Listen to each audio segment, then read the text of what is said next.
BA, BCom, BSc, MA, MCom करें विश्व की सबसे बड़ी यूनिवर्सिटी इग्नू से। सॉल्व असाइनमेंट्स और गाइड बुक्स प्राप्त करें। संपर्क करें Mahakal computers, DAV PG college के पास, पंच मंदिरा मोड़ से दाहिने, सिवान। नमस्कार, स्वागत है आपका। आप देख रहे हैं लाइव 10 न्यूज और मैं कीर्ति।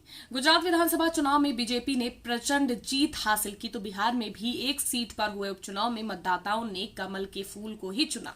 बिहार के कुडनी विधानसभा सीट पर हुए उपचुनाव में बीजेपी जीती और बीजेपी के जीतने से आने वाले समय में महागठबंधन के अंदर के गतिरोध को और भी बढ़ावा दिया जा सकता है। यानी कि महागठबंधन का अंदर जो गतिरोध चल रहा है उनके खेमे में, वो और भी बढ़ सकता है। आपको बता दें कि बिहार विधानसभा उपचुनाव में कुडनी की सीट पर जहां बीजेपी अकेले दम पर लड़ रही थी, वहीं जेडीयू के उम्मीदवार को महागठबंधन में शामिल 7 दलों का समर्थन हासिल था। इसके अलावा सत्ता का समर्थन और मुख्यमंत्री नीतीश कुमार के विकास कार्य के साथ MY समीकरण और महागठबंधन की सिटिंग सीट का सपोर्ट हासिल था। बावजूद इसके बीजेपी ने अकेले दम पर यानी कि बीजेपी की जीत हुई। जेडीयू के उम्मीदवार मनोज कुशवाहा को पटकनी देकर जीत हासिल की बीजेपी के उम्मीदवार ने। कुडनी विधानसभा सीट पर कांटे के मुकाबले में बीजेपी के उम्मीदवार केदार प्रसाद गुप्ता ने जेडीयू प्रत्याशी मनोज कुशवाहा को 3645 यानी कि 3645 वोट से हरा दिया। बिहार उपचुनाव में बीजेपी की जीत पर केंद्रीय राज्य मंत्री अश्विनी चौबे ने कहा कि जेडीयू के इस हार के बाद बिहार महागठबंधन की उल्टी गिनती शुरू हो चुकी है। अश्विनी चौबे का कहना है कि आरजेडी, कांग्रेस और जेडीयू का ये सब बेमेल गठबंधन बिहार की जनता को पसंद नहीं है। उन्होंने कहा कि जनता सामने आकर गठबंधन का विरोध नहीं करती बल्कि अपने वोट के जरिए विरोध प्रकट करती है। और आज उन्होंने नीतीश कुमार को यह बता दिया कि बिहार में अब बीजेपी की ही सरकार बनेगी।